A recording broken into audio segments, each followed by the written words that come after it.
Lo supo y supo que estaba solo en el tenebroso flanco de la montaña. Era difícil, muy difícil desandar el camino. Se volvió lentamente.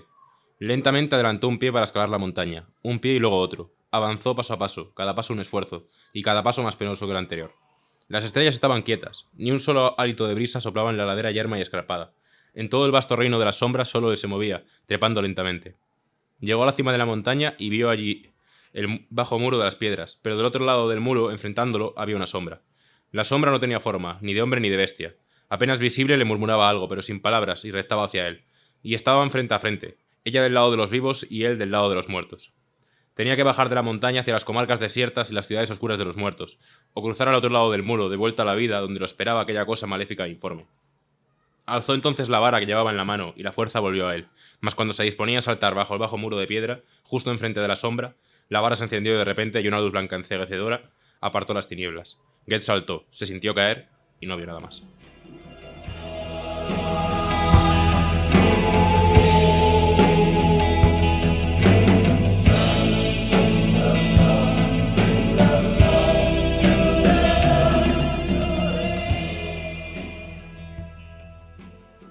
Esta es la historia de el nacido como Duni, apodado como Gavilán por la gente de su pueblo y después bautizado por su primer maestro mágico como Head. Es la historia de un niño que de alrededor de 11 años que descubre por casualidad que la bruja del pueblo recita unos encantamientos a las cabras para que le hagan caso y él está escuchando escondido en los arbustos. Entonces, cuando la bruja se va, decide repetir las mismas palabras que ha dicho la bruja y las cabras pues empiezan a hacerle caso a él.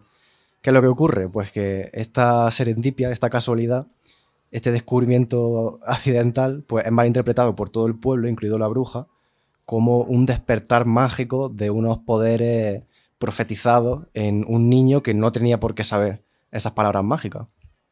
Entonces esta bruja lo toma a su cargo, empieza a educarle pensando que va a ser el nuevo gran archimago. Y parece que poco a poco la historia va cuadrando porque consigue defender a su pueblo de una invasión manejando la niebla, empieza a hacer pequeñas proezas, luego va a estudiar con Ogión, que será su primer maestro mago y quien, como ya hemos mencionado, le bautizará como Head. Más tarde se aburrirá nuestro protagonista de vivir con Ogión porque él se supone que le está enseñando los grandes misterios de la magia trascendental, pero a efectos prácticos esto se traduce en que se pasan 24 horas al día en silencio, intercambiando como mucho un par de palabras. Entonces, pues un adolescente o preadolescente como nuestra protagonista necesita un poco más de acción y se va por ahí en busca de aventura. Acabará pues entrando en una escuela de magia donde conocerá a su amigo Algarrobo y a su enemigo Jade o Jaspe. Encontrará y tendrá que enfrentarse a dragones para salvar a poblaciones. También destapará un terror informe del plano del vacío que empezará a perseguirle por los confines del mundo y bueno, otra serie de aventuras.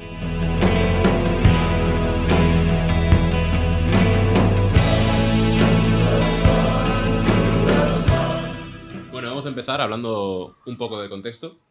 Esta es una obra escrita en 1968, en plan para nuestros estándares, en plan de lo que entendemos por la fantasía contemporánea, es bastante lejano en cierto sentido, es fantasía clásica. Y es muy importante recalcar que es un libro que está pensado para adolescentes, fue escrito con ese público objetivo en mente, lo que da cuenta mucho del estilo, que es muy sencillo, los personajes, en general la sencillez diría que es la idea fundamental que trabaja esta obra. Y aparte se puede ver mucho en los temas, aunque realmente es al final un viaje de madurez. En plan, lo que encontramos es un chaval muy desorientado y potencialmente peligroso, dado su desconocimiento y su ignorancia, que va progresivamente superando su orgullo, su ira, que le lleva a tomar malas decisiones, digamos. Y volviendo con lo que habíamos comentado de que era un clásico, ya hemos hablado previamente en el canal de la fantasía de dragones y mazmorras. En plan, este género surgido en los 60 que emula muchas de las reglas de los juegos, porque al final son libros escritos a raíz de los juegos y para contentar a los fans de estos juegos, y que regla y articula mucho la forma en la que se escribe. Pero hay otra corriente fundamental para entender estos orígenes de la fantasía contemporánea, que sería la fantasía de Tolkien, que yo creo que es la principal obra e influencia de de Mago de Terramar, el sentido de digamos, el horizonte en el que se mueve la obra, el estilo lírico, el gusto por los detalles, el tono costumbrista, esa sencillez que tenían esas obras clásicas de la fantasía.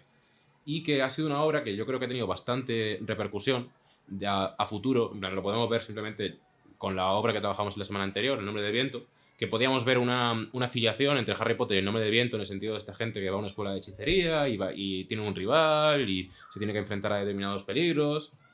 Y aquí realmente encontramos una estructura bastante similar, que es incluso más rudimentaria. Por ejemplo, de Draco Malfoy, Ambrose Anso, y en este caso Jaspe, o como se llame, porque es que es una presencia menor. Bueno, ya lo comentaremos más adelante, pero podemos ver eso, como la fantasía, los tropos de la fantasía en su gestación, en su versión más rudimentaria, podríamos decir. Y en ese sentido es una obra muy simple. Yo creo que sería la característica fundamental del estilo y de las expectativas que creo que hay que tener sobre la obra, porque si no, no la puedes disfrutar. Luego, pasando un poco a la autora, la verdad que es una tía muy peculiar, en plan, muy interesante. La hemos visto trabajada en ámbitos académicos, en relación sobre todo con sus libros de ciencia ficción, porque escribió cosas bastante revolucionarias respecto al género y en general el pensamiento político. Y tiene unas influencias muy peculiares, entre las que se encuentran la antropología, como ya mencioné, el feminismo, el taoísmo, que se puede ver en toda esta noción del equilibrio, que luego lo comentaremos en más profundidad, y especialmente Jung. En plan, que no me esperaba que alguien escribiese, bueno, que en verdad es obvio, ¿no? Que alguien tiene que usar a Jung para escribir, creo que es para lo que más sirve su teoría. Y el resto del contexto va a ser simplemente yo hablando de Jung. Básicamente, Jung es un psicoanalista del siglo XX, sería pues, de los primeros psicoanalistas que hubo, discípulo directo de Freud, y inmediatamente su rival, en los años 30-40. Destaca por que le da un contenido muy espiritual a la teoría psicoanalítica y la forma en la que conecta la psique humana con los relatos tradicionales, digamos. En plan, para él, la religión no es más que la vida interior del ser humano expresada a través de símbolos. En las narraciones, digamos, bíblicas o el Gilgamesh, todas estas historias viejas, la Odisea, lo que se estaría viendo sería simplemente la psique humana exteriorizada de una manera u otra, enfrentada a los problemas que estamos abocados a enfrentarnos por la forma en la que estamos constituidos. Y desarrolla la idea de los arquetipos, entendiendo que en la mente humana está, digamos, como que hay un conjunto de...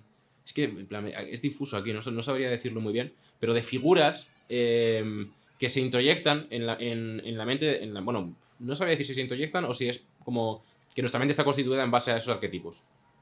Pero básicamente hay figuras como el de la masculinidad, la feminidad, que para Jung estarían asociadas a esa vivencia interna. Y hay una muy en particular que es la sombra, que va a adoptar el papel principal en esta novela. La sombra para Jung, dentro de estos enfrentamientos de la psique humana, constituye aquello que la mente niega. Las partes oscuras, desagradables y molestas de uno mismo que uno desearía no ser y que ignora. En la medida en la que son ignoradas, la sombra adquiere un poder aterrador, en el sentido de que es capaz de tomar control de la psique a través de los impulsos, obligar al individuo a tomar decisiones que están en contra de sus deseos. Es una figura muy tenebrosa y será la que articule esta historia. Vamos a empezar.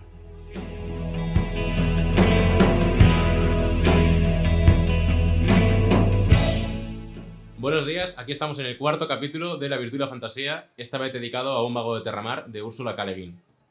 Bueno, yo soy Sergio y aquí está Vega. Efectivamente.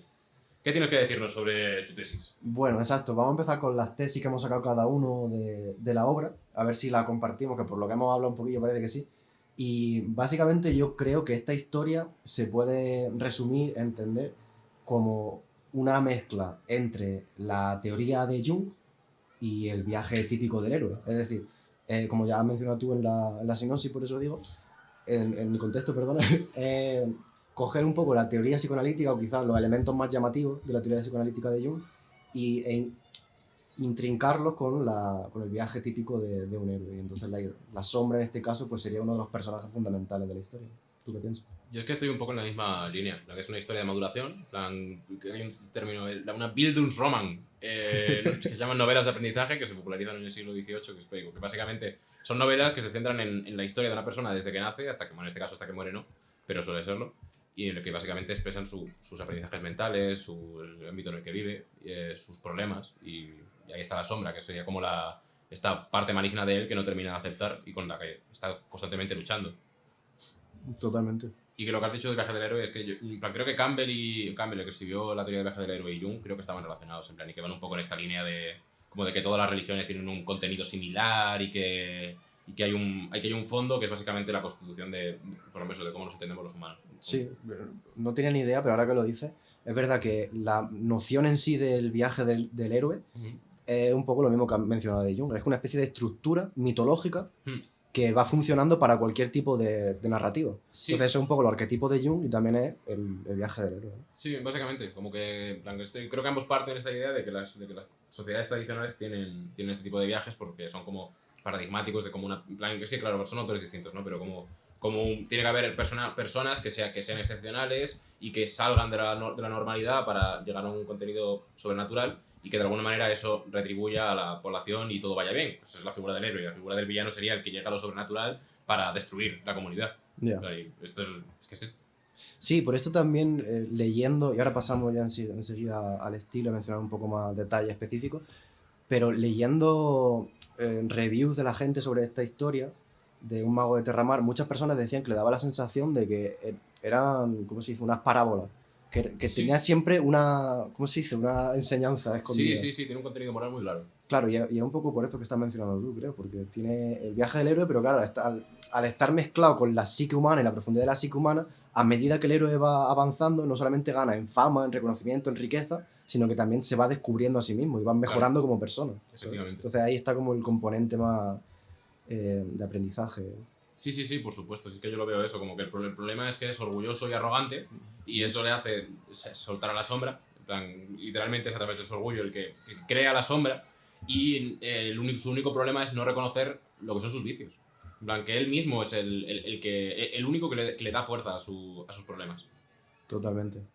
Bueno, pues sobre el estilo, a mí me ha llamado mucho la atención la manera en que está escrito, porque entiendo perfectamente a la gente, que no son pocos, ¿eh? Esta novela es querida por muchos, pero también no diría yo no creo que malinterpretada, pero mucha gente no le gusta. Yo creo que es que no llega ni al odio, porque es que no puedes odiarla, simplemente da pereza. Sí, justo, mucha gente decía, esto debería gustarme, pero es que, siendo honesto, no me gusta, en plan, no me llama la atención, no me entretiene, y lo entiendo mucho. A mí no me ha pasado, me ha encantado, pero es verdad que la manera en cómo está escrito, no sabría describir por qué. Yo lo tengo por aquí como idea un poco vaga. Me da la sensación de que todo está contado a partir del prisma del narrador, o en este caso de la narradora. Es decir, no entra en detalles explícitos, no te hace narraciones que te hagan sentir que estás viviendo el momento presente de manera lúcida.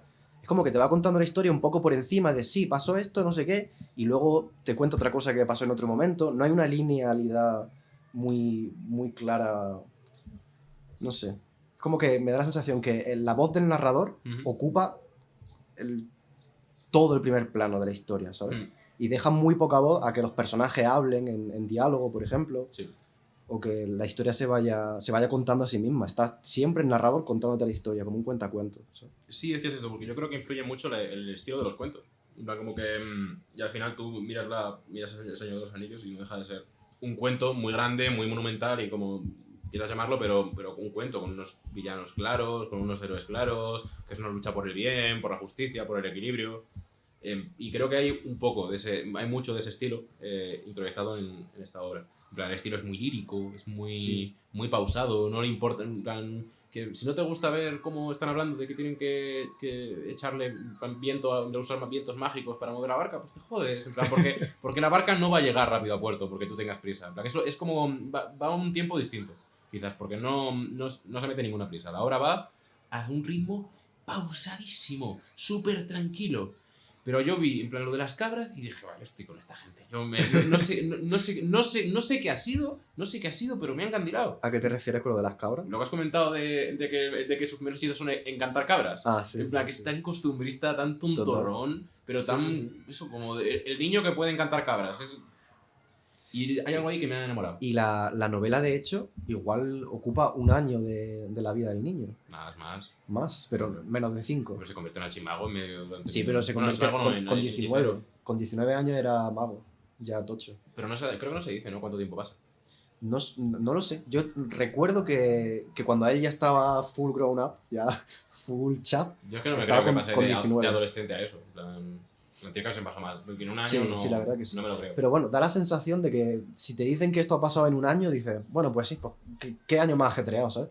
Pero que, no sé, que va muy poco a poco. Yo es que sí que veo como una madurez emocional que es mucho más allá de un año. En plan, como que igual no te dicen, ha pasado X tiempo, pero sí que notas que ha pasado de ser un chico pequeño, que puede tener 13 o 12 años, a ser una persona de 20 y pocos años, que está más centrada, que en plan, que yo que sé que es capaz, que comprende sus obligaciones sociales, en plan, el personaje cambia una barbaridad.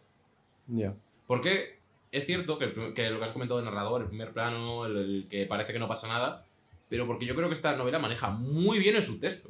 Muy bien. Como no es para nada una novela escrita para gente estúpida. En plan, como que es una obra para adolescentes, en el sentido de que es sencilla y cualquiera puede quedarse con la superficie, pero tiene muchas capas. En plan, y en el fondo hay ideas, hay... En plan, la forma en la que está narrada, la inmadurez emocional que tiene, me parece brillante, porque no dicen en ningún momento eso. No dicen nada sobre que el chaval sea... En plan, como mucho su maestro en algún momento hace referencia, tiene mucha prisa. En plan, pero no... Sí. Eso es todo lo que hay. A mí me ha gustado mucho eso que mencionas porque está muy claro y muy presente el contraste entre que realmente es una historia de adolescentes, que un adolescente se lo puede leer este libro, pero al mismo tiempo eso, es como que no te trata como estúpido, y eso es genial, me mola mucho. Me recuerda mucho a Avatar la leyenda de Aang. Ah, ya, pensaba que la película en el sentido de que es eso, una serie que parece cumplir todos los tropos de fantasía, en plan, para gente muy joven, en plan, pero luego a través de los personajes y los matices, ves que hay mucho fondo y que es una cosa que merece la pena leer y releer y para pillar todos esos detalles. A mí me encantan esas historias, tío. Porque es que eso es una buena historia, ¿sabes? En plan, sencilla, accesible, pero que eso no quite profundidad. No sé. Eso sí, es como... Sí, es un libro que puedes recomendarle a un sobrino, lo puedes recomendar a un amigo que no le guste mucho este tema, pero que igual aquí encuentra algo. Total. Y que trata de temas muy universales, porque al final, ¿quién no ha sido inmaduro? ¿Quién no ha madurado? ¿Quién no ha visto el contraste? Sí. En plan, ¿quién no ha pensado sobre esos temas? Y en plan, me parece que tiene temas universales, que cualquiera ha pasado por los problemas que puede tener este chaval, aunque su problema no fuera la ira y fuese otra cosa, lo ha tenido. Como la soberbia, ¿no? Que a raíz de esto quería mencionar justo eso, como los subtextos y que no te tratan como... que no te lo explican todo.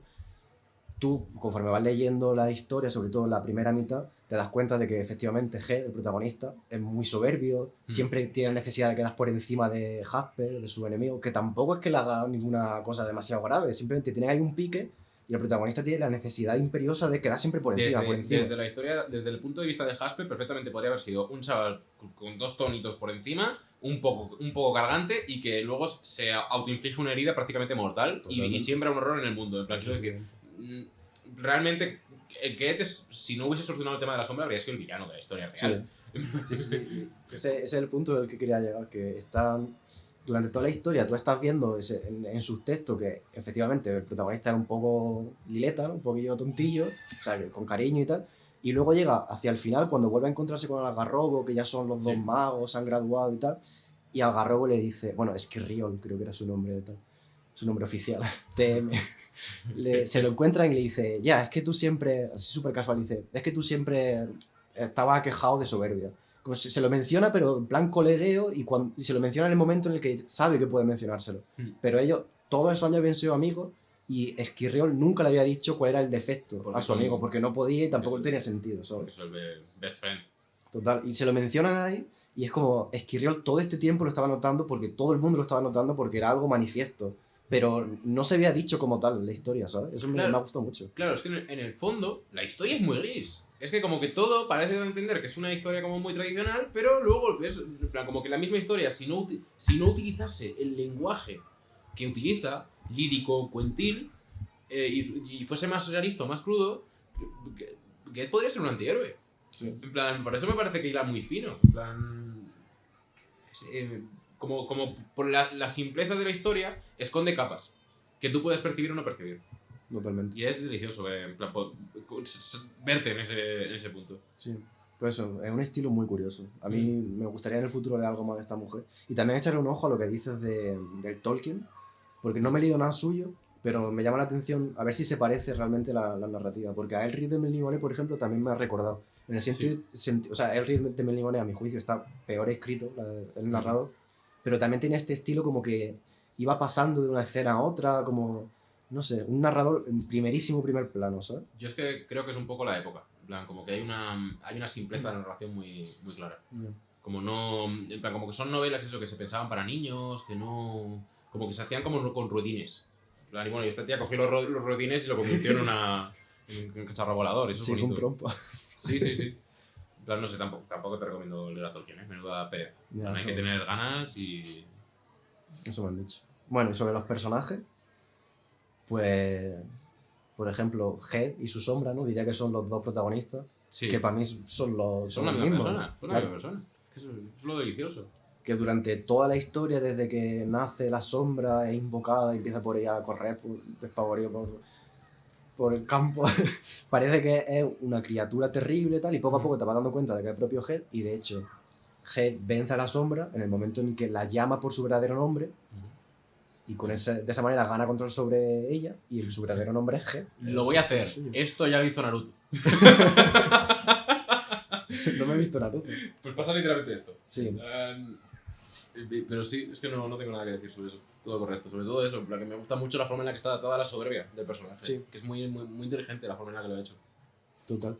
Y me llama la atención porque, claro, sabiendo que hay 5 novelas más, 5 o 6 son, ¿no? Bueno, sí. Es igual. Como la capacidad también de tener previsto un desarrollo, o sea, un arco de personajes súper grande, y la primera novela restringirte a un espectro súper concreto, que es la génesis, el nacimiento del personaje, que luego me imagino en las siguientes novelas le pasarán un montón de movidas, pero está súper restringido y no por eso es menos interesante. No sé. Es mi momento. A ver. Lo he vuelto a hacer. Con la carilla. Me he leído 2 libros más. Voy por el cuarto. Y es muy interesante. Lo que de hecho puede ser que lo que más me haya gustado, de hecho, hayan sido los prólogos de la autora, que me parece una tía brillante. En la que habla mucho sobre qué esperaba de las obras, qué quería hacer. Ya hay mucho texto que me gustaría comentar, pero que recemos a Dios y hagamos otro programa sobre esta autora. Pero ella escribió el primer libro no pensando en escribir otro. Es un libro autoconclusivo.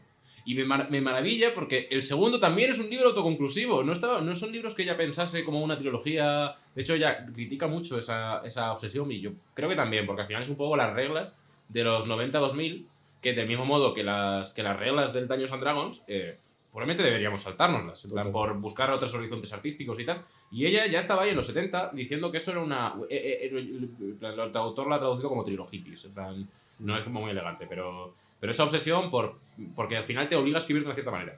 En plan, Abercrombie, por ejemplo, es un autor que me gusta mucho, pero sus 3 primeras novelas, de la primera ley y tal, es cierto que las primeras y las segundas se nota mucho que está pensado como una trilogía, y no está mal pensarlo así, pero es un problema que todo el mundo piense de la misma manera. Sí, total. Es que es justo eso, se nota mucho y yo personalmente lo agradezco.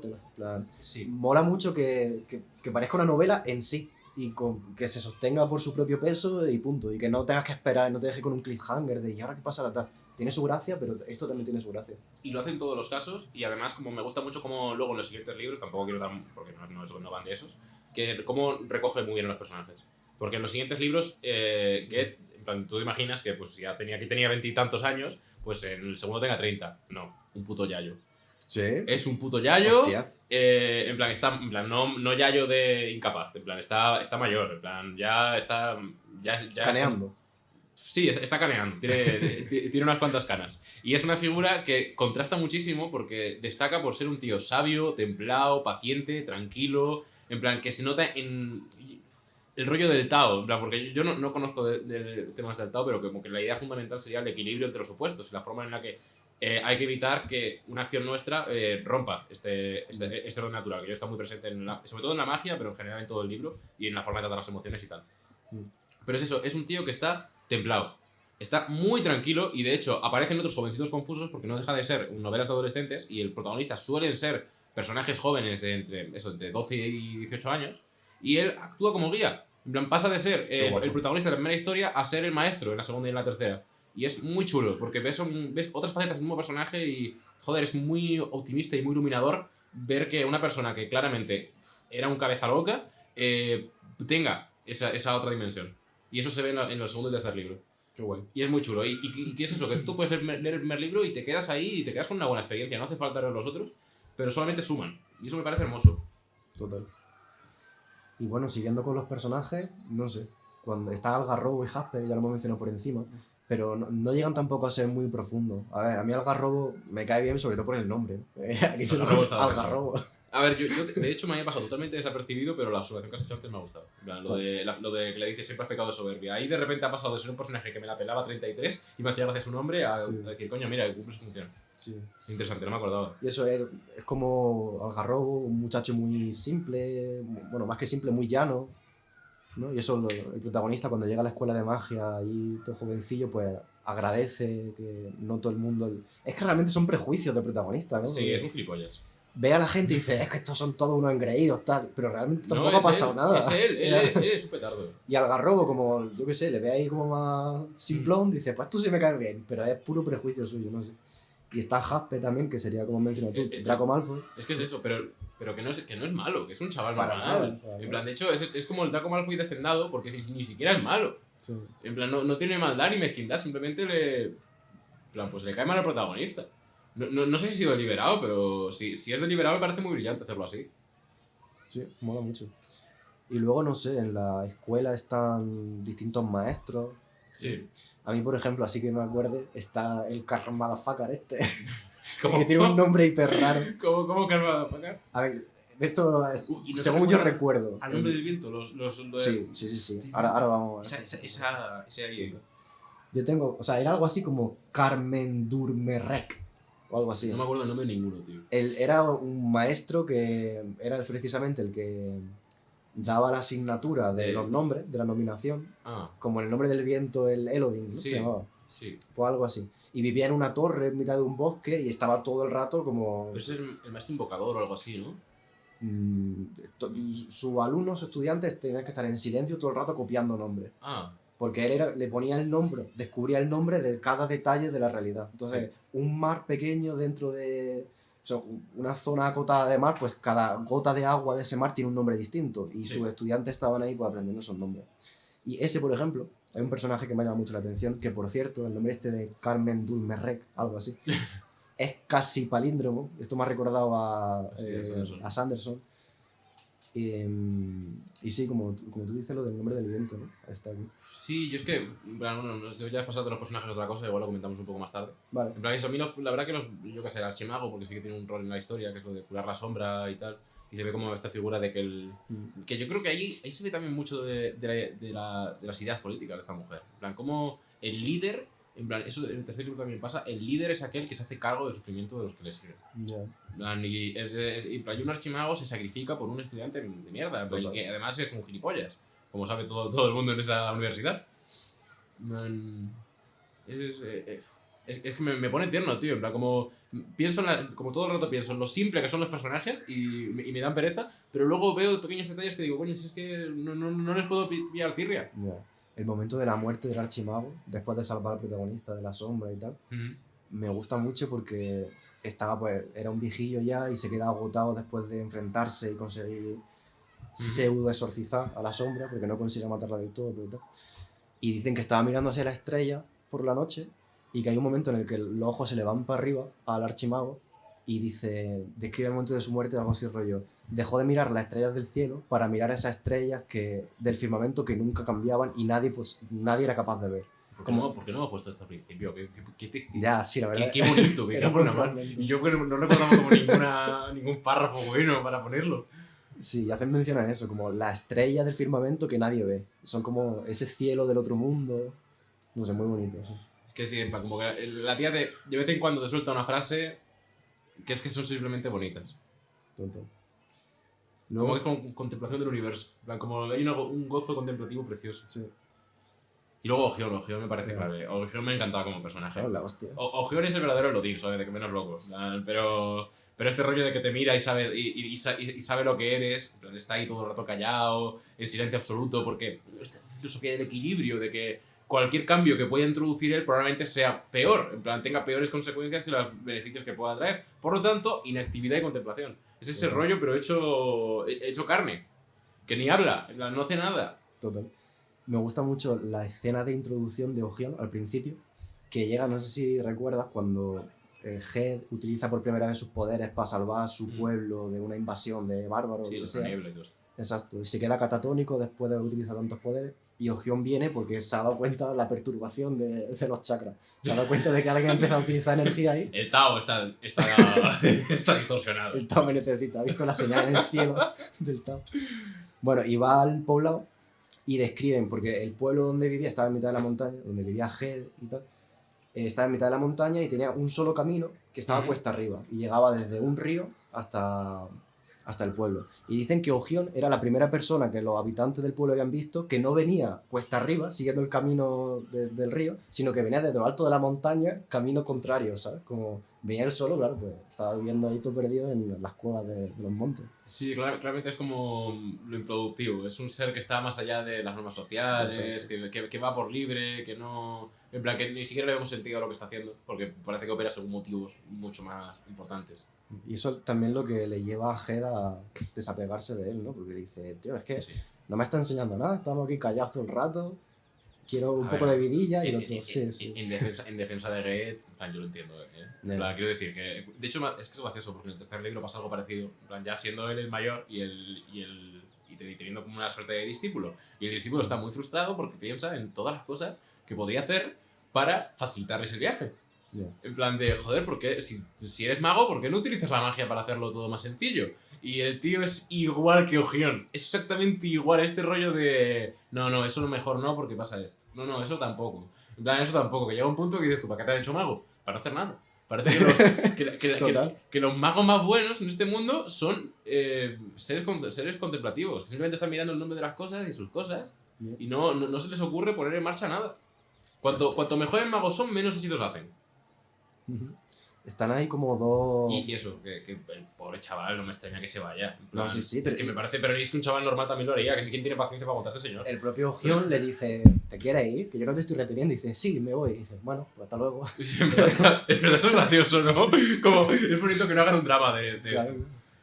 Que ahí está un poco uno de los conflictos de la historia, que hay dos voces, que para mí las dos tienen el mismo sentido, la misma razón de ser. Está la voz de la juventud, que es la que quiere que pasen cosas, que quiere facilitar, coño, ¿por qué tenemos que estar durmiendo aquí al raso que nos está lloviendo encima? Vamos a hacer algo, tal. Incluso hay momentos en los que dice, si hay un equilibrio entre la luz y la sombra, y por utilizar yo mi magia, dice Ged, hago un desequilibrio y la sombra crece, bueno, pues ahí estará mi luz para echar para atrás la sombra otra vez, en plan, ¿qué pasa? ¿Por qué tanto miedo? Y luego, sin embargo, Ogión y todos los magos, los archimagos y tal, como, bueno, vamos a ser prudentes, tal. Sí. Pero realmente es cierto, porque la luz se supone que vence a la oscuridad, entonces hay un desequilibrio, bueno, pero ya se restablecerá, ¿sabes? ¿Por qué tienen ese miedo? O ¿por qué a fin de cuentas quieren permanecer en la contemplación? Yo eso no he terminado de saber quién lleva razón, ¿sabes? Me parece que los dos tienen su punto. Por libros posteriores, lo que entiendo es que se puede joder mucho. Sí. En plan, como que se da a entender que efectivamente el equilibrio se puede romper de manera absoluta. Entonces, ante un mundo... En plan, que son conservadores, en el sentido de que el mundo que tenemos o las posibilidades. Y se ve que las posibilidades son peores, en plan, de lo que podrían mejorar. En plan, eso es lo que yo he entendido, pero he dicho que esto es mucho subtexto y mucho... Sí. No... Molaría saber un poco más de Tobin. Claro, yo la verdad que me quedo... Digo solo la palabra equilibrio para no mojarme... Para no caerme en la piscina, porque la verdad que no entiendo nada de ese libro. No. Pero bueno... Bueno, otro personaje está Serret. Hostia, no, antes de volver, ¿no te recuerda mucho este conflicto a Nacidos de la Bruma? Estaba pensando en esto por el tema del equilibrio, dice. Sí. Como cuando... Bueno, spoiler de Nacidos de la Bruma Primera Era. Sí, spoilers ya para el resto del vídeo. Iros aquí. ¿Te refieres a cuando el Lord Legislador intenta arreglar el mundo con la niebla? Exactamente.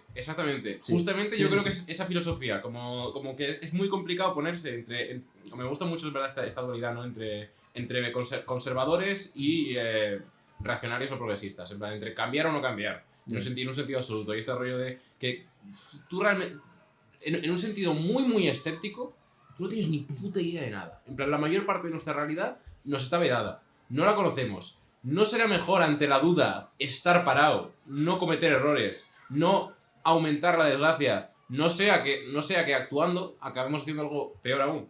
Ya. En plan, y esta idea de que lo más complicado de todo es no hacer nada. El de encontrar un problema y ver que no hay ninguna solución buena y quedarse parado. Eso es muy jodido. Sí. Me parece un dilema ético Tiene su punto, sí. muy interesante. Porque lo que pasa en Nacidos de la Bruma es que intentando solucionar un problema, al final surgen 5 problemas.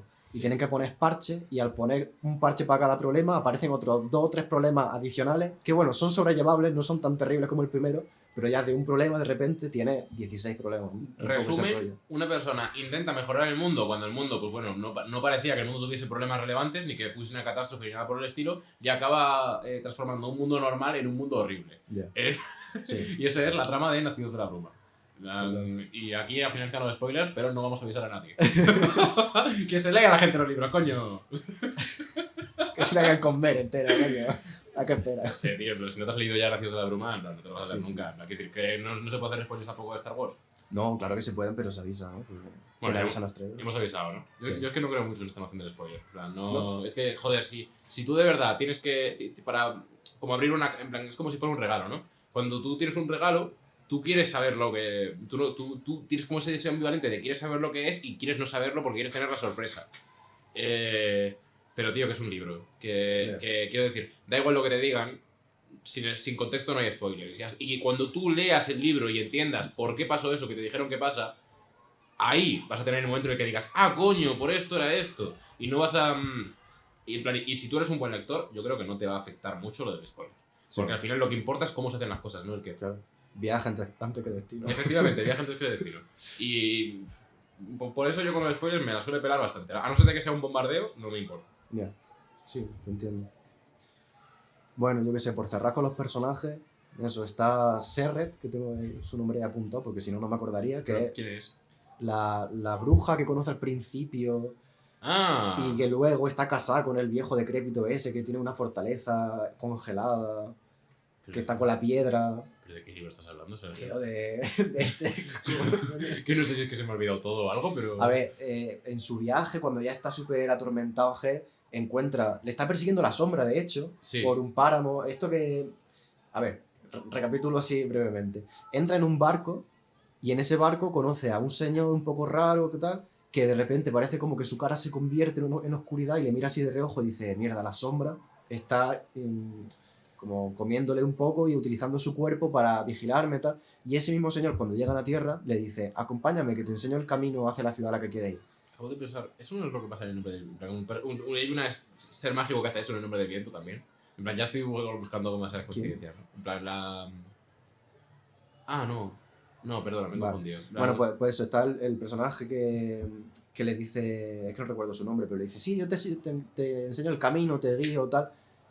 Le sigue Ged, aún sospechando, le huele mal, y empieza a llevarle entre caminos, por la montaña, se va haciendo de noche, y Ged, ¿cuándo llegamos? Y el otro, pronto, no lejos. Y a la tercera o cuarta vez que le pregunta, ya la voz es como un gruñido, tal, y se da cuenta de que efectivamente era la sombra, y la sombra empieza a perseguirle, está a punto de matarle, y justamente en el último momento ve una luz, va corriendo en mitad de la montaña la luz, una puerta se abre y él entra y se ¿y qué desmaya. viene lo de solamente del inicio? ¿Qué inicio? Pues- No, pero bueno, ¿No? ¿Qué? Bueno, vale. creo que no. No me acuerdo de nada de esa parte. En plan, literalmente como si... Joder, claro, si te has leído los tres. Es normal. Ya, no, a ver, es que me lo leí hace 2 semanas, en verdad, ya ha pasado un... Bueno, pues eso, es una mujer una mujer joven que está casada con un viejo y tienen allí como una piedra que le hacen preguntas y la piedra le responde. Es un poco historia secundaria, la verdad. Es eso, se me ha olvidado y la historia no ha perdido conexión en mi cabeza. En plan, imagino que eso habla del personaje, ¿no? Vale, sí. Está. ¿Algo que destacar de esta señora y ese señor? No, imprescindible.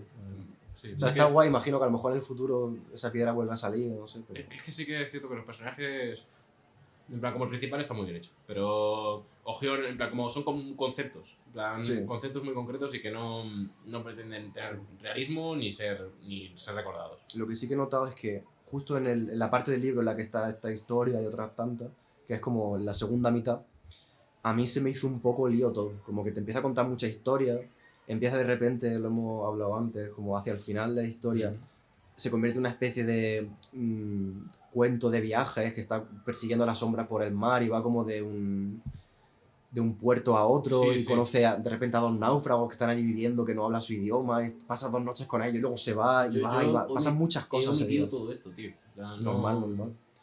A mí se me hizo raro la segunda mitad del libro, hacia el final. Y con lo corto que es el libro, ¿eh? Y cabe esto. Sí. Y sí, bueno. Pues también me gustaría hablar un poquillo del concepto de la magia y sobre todo los dragones. Los dragones me han Ya. parecido de los dragones más interesantes que he leído jamás. Sean increíbles. En plan, esta idea de el dragón como un ser inteligente que puede hablar y no solo habla, sino que encima habla en la lengua arcana. Como en la lengua, en plan, como una distinción, ya vamos a hablar de la magia en serio, ¿no? De la distinción entre dos lenguajes, que es el lenguaje de los hombres, el lenguaje de los mortales, que habla según la convención y que en plan, llamamos manzana porque tú y yo nos hemos puesto de acuerdo para llamar manzana, pero la manzana tiene un nombre de verdad, que es la lengua real del mundo, y eso lo hablan los dragones y los magos. Y es precioso. El hecho de que solamente los hechiceros más capaces hayan llegado a tal dominio del lenguaje, del lenguaje de la magia, que sean capaces de articular frases y hablar con los dragones. Pero para los dragones es algo innato. Ellos lo tienen en la sangre y por eso pueden mentir, pueden alterar el significado de las palabras. Son tan capaces de mentir que pueden mentir incluso cuando no puede ser ambiguo, porque tienes que decir las cosas tal y como son. Y como los dragones son capaces de hacerte poesía con el lenguaje primitivo. Sí. Consiguen engañarte. Está muy guapo eso. Qué idea, tío. Es que me han gustado los dragones.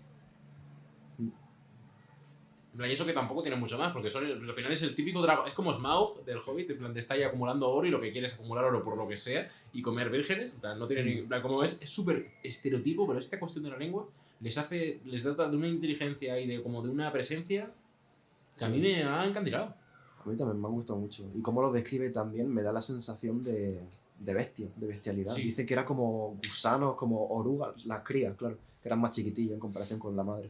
Que eran gusanos con alas membranosas, tal, como que iban arrastrándose por el suelo porque son tan gigantes y son como titanes que van como destruyendo todo a su paso y no sé. A mí me ha gustado mucho cómo está escrito. Y luego también el G del carronazo que se revienta a 3 dragones así, y Sí mata a 3 o 4. Sí que es cierto que en plan, como igual que en el nombre del viento, el nombre del viento tiene un estatus muy bestia, en el sentido de que es una cosa excepcional, que en el primer libro pasa solo una vez, que parece que solo los mejores entre los mejores son capaces de hablar con los nombres. Aquí, en plan, con echarte un curso rápido en 3 meses te preparan para matar a un dragón. El Duolingo. En plan, sí, literalmente pueden ponerse con el Duolingo, con la lengua verdadera, a practicar frasecitas y de la nada pueden hacer unas cosas. Y dices, chacho, ¿cómo que a mitad del libro se ha convertido en un dragón? En plan, ya ha llegado al tope. Es que también que dicen que es un prodigio y todo lo que tú quieras, pero sí. Resulta como muy fácil la magia, ¿no? Sí. De hecho, es más interesante cuando no hacen magia los magos. Cuando invoca a la mujer esta de una crónica, como de la gesta de no sé qué, cuando nace la sombra, para chulearse delante de Jaspe, también es porque recordaba que de pequeño se metió así y cogió uno de los libros de Ogeón de su maestro, o de la bruja que le enseñaba cuando era todavía más pequeño, y se acordaba del hechizo porque lo leyó así como entre vistas, ¿sabes? Como por encima. Pero se da a entender que el chaval es extremadamente superdotado. Y ahí llegamos como al punto, porque yo por lo menos, tal y como he entendido la historia, es que él llega a la magia por pura casualidad. Él estaba allí, a no ser que haya ya como fuerzas casualísticas que están por encima de todo, bueno, eso ya no lo sé, pero tal y como cuenta la historia, el muchacho estaba por pura casualidad escuchando a una bruja utilizar un hechizo. Entonces el niño repite el hechizo y la bruja se da cuenta de que el niño ha usado el hechizo, ella no sabe que es porque le ha oído a ella decirlo y se piensa que le ha salido innato. No. Si puede oír la lengua verdadera, es porque es capaz de hablarla. Vale. En plan, no podría oírla. Es como lo de. En plan, hay un momento. Es que este es el segundo libro, no me invento. Pero hay un momento en el que un tío dice fuego. En plan, y Quoth lo escucha como fuego. Sí, en el primero también sale. También pasa en el primero. Vale, sí. En plan, como, yo creo que eso es lo que pasa. Como que una persona que no. Vale. Como que tiene una sensibilidad tan espectacular que hasta siendo un niño sin tener ningún conocimiento ni estar tal, ha conseguido oírlo. O eso es lo que yo he entendido. Sí, algo tiene que ser, y eso que dices tiene mucho sentido, porque no me cuadraba que fuese pura casualidad y que luego efectivamente fuese un puto crack con la magia, ¿sabes? En plan... Yo creo que es el puto Tao, tío. Creo que no, pero fuera broma. Sí. Como yo me he leído los 3 libros, no es una cosa como que extraigo de especulación. Pero quiero decir, este universo está regido por leyes, por armonía, los magos la intentan promover, pero parece que viene por sí sola. Como me creo que como que de forma natural surjan las personas que tienen que resolver los conflictos que de forma natural van a resolver, van a surgir. Está un como que todo poco... pertenece a lo mismo. Sí, en el folclore así de los magos que van mencionando entre conversaciones casuales, siempre dicen, se lo dice Algarrobo cuando se encuentran después de muchos años, dice, hombre, qué casualidad, Head a Algarrobo. Y Algarrobo le dice a Head, entre magos nunca hay casualidad. Claro. Claro. Yo es que creo que también habría que. Creo que lo del tema del destino y tal, creo que es un tema también, igual que el del héroe, es un tema fundamental. Y se habla en casi todas las obras, se habla sobre si hay destino o sobre si no. Sí. Es una cosa constante. Total. Así que yo creo que sí. Y siguiendo con el tema de la magia, está, bueno, ya lo hemos mencionado, ¿no? El equilibrio. Y el tema de que se puede romper el equilibrio, pero... Y aquí tengo yo como una teoría, una hipótesis. A ver. Venga. Cuanto más especulativa y con menos sentido, mejor. Porque yo estoy un poco con la juventud, ¿vale? En plan, entiendo a los viejos aburridos, ok. Pero es cierto que Head la lió parda, ¿no? Como la del vídeo, la lió parda. Invocando a la muerta esta y que llevaba no sé cuántos milenios muerta y que por eso estaba muy lejos y era muy difícil, estaba haciendo magia súper arcana y súper poderosa y por eso se cuela la sombra en el plano de la realidad. Y es como, vale, entiendo que ese es el castigo, ¿no? Invocar a la sombra es el castigo por romper el equilibrio y tratar de invocar, es decir, de traer a la vida a un muerto, porque el equilibrio entre la vida y la muerte es algo que hay que respetar. Hostia, pero, no lo he pensado, pero sí. pero pregunta, ¿y qué pasa si un mago, un archimago que esté reconciliado 100% con su sombra, decide romper el equilibrio vida-muerte? Aparece su sombra como consecuencia, pero está reconciliado, no pasa nada. Podría hacerlo, ¿sabes? O sea, el único impedimento es la sombra y una vez que lo supera, ya sí que puedan manejar el equilibrio. Pues me parece, es una idea interesante, pero la pasividad de los viejos me da a entender que ya, no por puedes. Eso. Y el tercer libro me da a entender que es una idea horrorosa. En plan, pero esto ya es trampa. Sí, no sé. En plan, pero es que al final como que, en plan, ya más allá del libro, como enfocándole a como que la postura del conservador es una cosa que solo puede entender el conservador. Porque hay que llegar hasta ser tan viejo como para llegar a esa conclusión. Digamos, no me refiero a ser conservador en política o en sociología, sino a esta idea como de es mejor no actuar. Como que realmente es una postura que solo puede entender esa persona. Porque es que quiero decir, esa persona, de hecho, todos los personajes que son así, ven al joven y dicen, es natural que actúe así. Y lo ven como parte del equilibrio, porque al final es como parte del flujo natural, como si hiciesen falta que ambas posturas estuviesen presentes al mismo tiempo, la de la juventud y la del viejo. Pero también cabe interpretar que la pasividad de estas personas se debe a su impotencia. Igual han descubierto una impotencia ontológica. En plan, como que de verdad no merece la pena. O igual no, y simplemente son unos viejos amargados. Y es una cosa que creo que se aplica también a nuestra vida. Como que yo creo que es un debate abierto que todos tenemos. Y Dios nos guarde de volvernos conservadores. Sí, yo creo que lo podemos. Una de las cosas que podemos sacar de esto es que el arquetipo del mago, ¿no? Por utilizar los términos jungianos. ¿Y Jung tiene un concepto de mago? No, digo el arquetipo. Sí, vale. El arquetipo del mago está muy relacionado con el tema del control. Porque en el Hearthstone, por ejemplo, están los mazos. Estoy viciadísimo, chaval. Estoy con el DK. Hay mazos que son mago control, ¿no? Sí. Y en general, en juegos así de estrategia y tal, de fantasía, está muy asociado la magia con el control. De intentar mantener a las criaturas vivas, de sanar a los que se están muriendo. No lo había pensado, pero sí. Incluso hasta los malos, entre comillas, el nigromante tiene que despertar y controlar absolutamente. Claro. Controlar sus esbirros, ¿no? Como se suele hablar, ¿no? Del papel de la disciplina y el autocontrol para hacerlo. Y por eso, porque estaba pensando y digo, es verdad que parece que el único momento en el que actúan los magos, los archimagos, es para evitar que se muera Head. Sí. Es para evitar que se vuelva loco, para evitar que las cosas cambien, a fin de cuentas, ¿sabes? Sí, poner vallas. Es lo que hace. Total, bueno. No sé, en plan, como que yo siento que esto, como a ser una obra como tan sencilla, da debates. Hombre. Es que eso es lo que me parece precioso, no es como en Rey de Melniboné, que el debate sobre si el Rey de Melniboné mola mucho o mola poco. Sí. ¿Estaría más guapo con el pelo rojo o con el pelo blanco? Sí. Bueno, también otro punto que me molaría hablar es el tema de las historias que van contando como la historia folclórica, las gestas, que no recuerdo el nombre porque la verdad que son un poco prescindibles, pero me ha recordado mucho al tema de la narración de historia y cómo se va desvirtuando conforme los juglares van apropiándose de ella y las van contando en un pueblo y en otro, y luego la gente que está en ese pueblo empieza a contárselo a su hijo y va así generación a generación, van desvirtuándose los nombres, la historia. Y aquí también está presente eso, que hacia el final cuentan de hecho que la historia de Ged se empieza a contar. En no sé qué pueblo dijeron que Ged no lo consiguió, en otro dijeron que sí, pero no era Ged, sino que era un pueblerino de allí que consiguió, ¿sabes? Como van cambiando. 3 palabras. Bueno, pero son 4. El nombre del viento. Sí, sí, sí. Literalmente es el mismo concepto. Como que yo no, cuando lo estaba leyendo, no podía parar de pensar. Y de hecho, quiero decir, el pecado de Quoth es el orgullo. En plan, lo que pasa es que el autor está a tope con el orgullo de este hombre. No es una persona crítica como Ursula K. Le Guin. Pero es eso. El del nombre del viento, dice, Como ¿no? que El yo padre. estoy seguro de que este señor ha leído El Mago de Terramar y es una de sus obras fundamentales. Porque es que está todo el rato en las mismas líneas. En plan, la narración de historias, el desarrollo moral, como la madurez de un individuo marcado por un cierto egoísmo, pero mezclado con tonos benevolentes, pero que su ira y su arrogancia le pueden. En la universidad, el este de ser un viajero.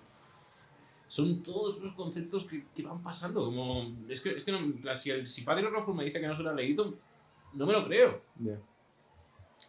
Sí, al final tiene sentido que digan que un mago de Terramar forma parte del canon de la literatura fantástica, ¿no? De fantasía. Porque Sí. puedes ver elementos suyos en obras muy posteriores. Sí, Mucho sí, posteriores. claro. Es que se ha diseminado. En plan, ha dejado su impronta y de alguna manera ha conseguido que todo el mundo hable en sus términos. En plan, como que. Es como. Yo, por ejemplo, me gusta y yo creo que. Mira, vamos a hablar de los archivos de las tormentas, ¿por qué no? Justamente Un Mago de Terramar, el podcast número 4 de Aventura Fantasía, es el momento perfecto para hablar de Brandon Sanderson. Hay mucho debate, y de hecho creo que es un debate como muy actual, ¿no? Porque a raíz de Viento y Verdad, Sanderson ha entrado en un momento como de crisis. Y se nota mucho en la recepción del público, en que de repente ya la gente ha dejado de confiar en él. Cuando el libro tampoco ha llegado a ser malo, en plan, pero independientemente como que parece que todo el mundo está de acuerdo en que, cuidado, en plan, está en la cuerda floja y no termina de convencernos. Y yo creo que en gran medida es por la influencia de Terry Pratchett, en plan, que lo analizamos en el segundo vídeo. ¿A qué te refieres? Que es súper goofy, en plan, Sanderson ahora. Como que analizas los libros de los últimos 3, 4, 5 años y ha pasado de un lenguaje que se parece mucho más a Un Mago de Terramar y a esta estructura más clásica y este heroísmo, esta épica, a pasar a un estilo mucho más dicharachero, tontorrón, que se gusta a sí mismo, que hace que de repente hace bromas de sus cosas de culto. Yeah. No sé, en plan, como que se ha empezado a reír mucho de sí mismo y de su forma de hacer, y se nota mucho en la forma en la que hablan los personajes, que ya son menos flipados y hablan más como hablaríamos tú y yo. Y ahí creo que por eso están haciéndole acoso y derribo. No es eso, pero como que ha dejado de gustar porque en gran sentido ha cambiado su estilo. Sí. Ya ha pasado de ser un mago de Terramar a ser Terry Pratchett. Es que claro, si me dijese que ha pasado de ser, yo qué sé, cualquier otra cosa, bueno, pero es que si tú me ves, porque es que yo estoy un poco en el barco este, no me he terminado Viento y Verdad, me faltan 200 páginas o así, pero estoy un poco desencantado. Es un renegado. Sí, exacto.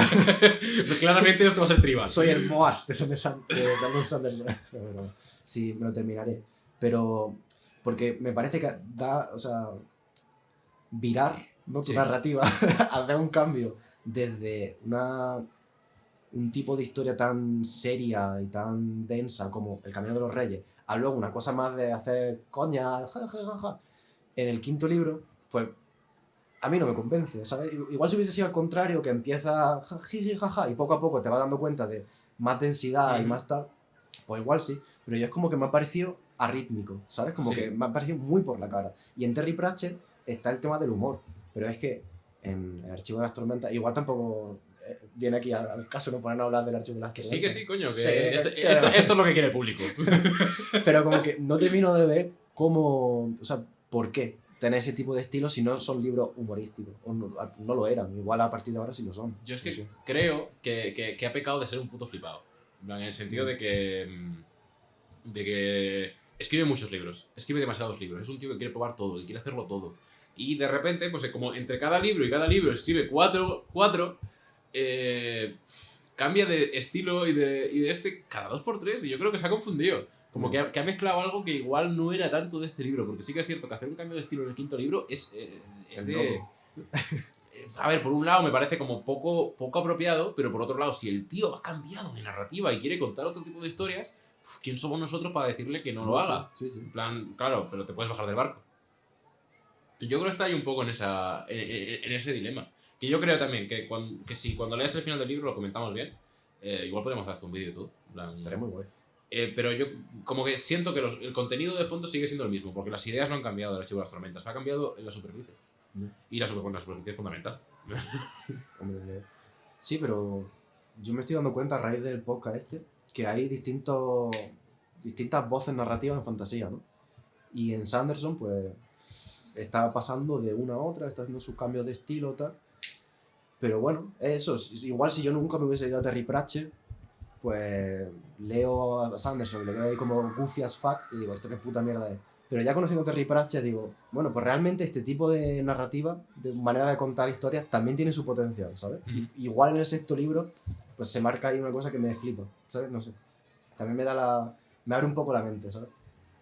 Yo que también creo que como que pasé por ejemplo, por Tense Mar Esmeralda, que me parece el mejor libro de Cosmere, de grabación, y es eso, tiene un tono muy goofy. En plan, y como que de alguna manera me ha ido encandilando poco a poco, para que luego cuando llegase el 5.º estuviese ya con la vaselina puesta.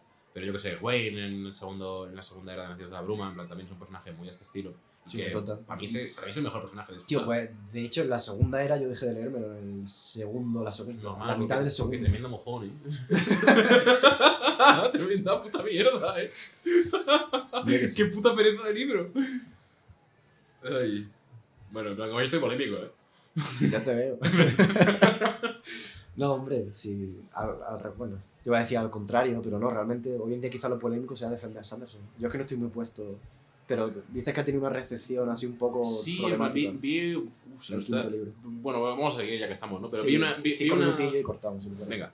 Vi una lista, en plan, como de los universos de fantasía más leídos, más apoyados, en plan, y que se hace cada año. En plan, no sé qué... No tengo fuentes, lo siento. Me gustaría ponerlas. Pero básicamente Sanderson estaba el primero desde hace varios años, 2-3 años seguidos. Y este año las Subas Tormentas ha bajado al 4.º puesto. Wow. Que también te digo... El 4. Joder. También te digo, entre la gente que ha puesto Nacidos de la Bruma, que ha puesto otras sagas o que ha puesto tal, realmente sigue siendo el primero. En plan, y va a seguir reventando las tiendas y todo el rollo, porque la gente lo va a seguir leyendo, y va a seguir hablando de él, aunque sea por la popularidad que ya tiene. En plan, yo creo que es un tío que ha conseguido la máxima libertad, que es que aunque la cagues, la gente va a querer ver cómo la cagas. Por lo cual no tiene que preocuparse lo más mínimo por hacer un buen trabajo. En plan, lo cual es una situación de libertad absoluta que envidio absolutamente. Y es eso, que como que yo veo que las posturas que tengo yo, que tengo Sergio, son como muy, muy comunes. En plan, como que mucha gente sabía, en plan, igual que el ritmo de la guerra, la gente decía que era malo, en plan, o la gente no le gustaba, pero no les importaba, porque estaba en la misma línea. Era como, ok, pues será un preámbulo para el 5.º. A mí me gusta el ritmo de la guerra, pero es cierto que no es tan bueno como los 3 primeros. Y la gente no lo experimentó como un choque, pero yo creo que en el 5.º libro sí que se ha notado mucho. Y en plan, este vídeo enorme que hizo Alex el Capo, que me parece maravilloso. Es que no lo he visto todavía, que le tengo unas ganas. Tío, tiene razón en muchas cosas, pero de verdad que yo no entiendo por qué tiene que ser tan agresivo. Yeah. Bueno, en verdad yo soy un poco de ese palo, ¿no? En verdad sí lo entiendo, es que es mucho más divertido ser así. Pero el tío como que dice cosas con las que yo puedo estar de acuerdo y pese a ello me gusta mucho el libro. En plan, siento que no hay como una necesidad de que de todas esas premisas se deduzca que Vito y verdad es una mierda. Pero es eso, que ha habido una parte de la comunidad que se ha sentido como decepcionada con la forma en la que se ha trabajado y a ver, en plan, supongo que el próximo libro, que creo que es Islas de Emberdark o algo así, que yo no creo que resucite nada. En plan, a ver, o igual cuando salga Come Cuernos, a ver si eso lo recupera un poco, pero es cierto que ahora mismo no da muchas esperanzas y yo, bueno... A mí es que me sigue gustando todo lo que he escrito, es que no he tenido ningún conflicto. Ya, pues yo si me termino el 5.º y por lo que estás diciendo, me quedaré un poco con la misma sensación. Yo me esperaré a leérmelo, porque son tochos demasiado grandes, ¿sabes? Para mí, final, tío, es muy bueno. Sí, sí, es hombre, increíble sí, al final me lo el voy a final de leer ese 100%, libro. pero digo, cuando salga el sexto, no creo que esté como al primer día de la venta, Hombre, joder, si es que... esperando ahí en las librerías para pillármelo. Yo creo que me lo tomaré con más calma. Yo también. Para mí, la única manera que veo de que mejore la situación, o sea, mi situación con Sanderson, el problema de matrimonio que tenemos Sanderson y yo, sería que empezase a hacer alguna movida rara, como rollo, sí, vale, cambio el estilo, ahora soy mucho más goofy, pero también empiezo a sacar una serie, una saga rollo historia secreta, pero en la que empiezo a dejar caer que son iluminaciones místicas que me está diciendo Dios, tal, y algo, saque como una secta, como hacen muchos algunos autores norteamericanos que sus seguidores empiezan a pensar que están canalizando la verdad divina, tal, no sé qué. A mí eso me volvería a poner 100% con Sanderson. Pero como si no pasa por ahí, bueno, me lo tomo con más calma. Pero tiene como una especie de como un evento en el que una vez al año se reúne todo el mundo que le gusta Brandon Sanderson y tal. Y yo creo que eso tiene un poco rollito de secta. Yo creo que te podrías sentir ahí súper acogido. Pues le echaré un ojo, tío. En plan, como que al final, ¿quién no quiere una buena secta? Total. Es que es eso, al final te hace sentir súper bien. En verdad eso se basa en las sectas. Es que eso es un fenómeno del que me gustaría hacer una especial en este podcast, ahora que lo pienso. Especial sectas. Es que es una fumada, ¿eh? Escritores norteamericanos que sus seguidores piensan que lo que escribe es verdad. La cienciología, por ejemplo. Eran un escritor de ficción que la gente, incluso bueno, voy a callarme porque no estoy muy puesto y no quiero tampoco meterme con la identidad religiosa de nadie. No, sí, la esquirla sí. Gracias. La cienciología es lo que no es real, la esquirla sí. De acuerdo. Bueno, pues terminamos con esto el primer capítulo. Sí, lo cerramos ya. Yo creo que en plan, hemos tenido hasta nuestro inciso para hablar de Brandon Sanderson. En plan, yo no me atrevo a hacer un vídeo de este hombre, tío. Son demasiadas emociones y demasiados problemas a la vez. Ya. No sé si me vería capaz. Me gustaría, en algún momento, algún libro apropiado. Igual Trenza el más Esmeralda en un futuro. Qué bueno es. Que es más cortillo, ¿no? Qué bueno es. Son así 300 páginas, pues sí. Pues lo vamos hablando. Bueno, se nos olvidaba puntuar la novela, ¿no? ¿A ti qué te ha parecido sobre 10? Le casco un 9. Un 9, ¿no? Le casco un 9. Yo te diría un 8,5, tío. Siempre hace la misma labor como de templar. Como que ponemos las mismas... Ponemos en el mismo orden, pero tú más... Voy a la contra, yo juego a la contra. Ah, sí, ¿no? Yo lo pongo más alto, más bajo, pero en plan... Vamos a la misma línea, ¿no? Sí.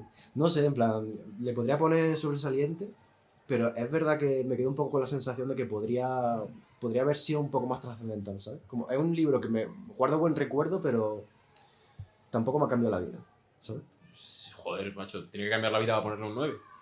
Ya, la verdad. Como igual le estás pidiendo demasiado. Depende de cómo haya comido ese día, del si he tomado café o no. Mi criterio es completamente cambiante. Claro, al final el juicio de un profesor depende exclusivamente de cómo haya comido hoy. Total. Pero sí, un 9. Un 9 y un 8,5. Una nota justa. Perfecto. Bueno, y con esto nos despedimos hasta la próxima semana.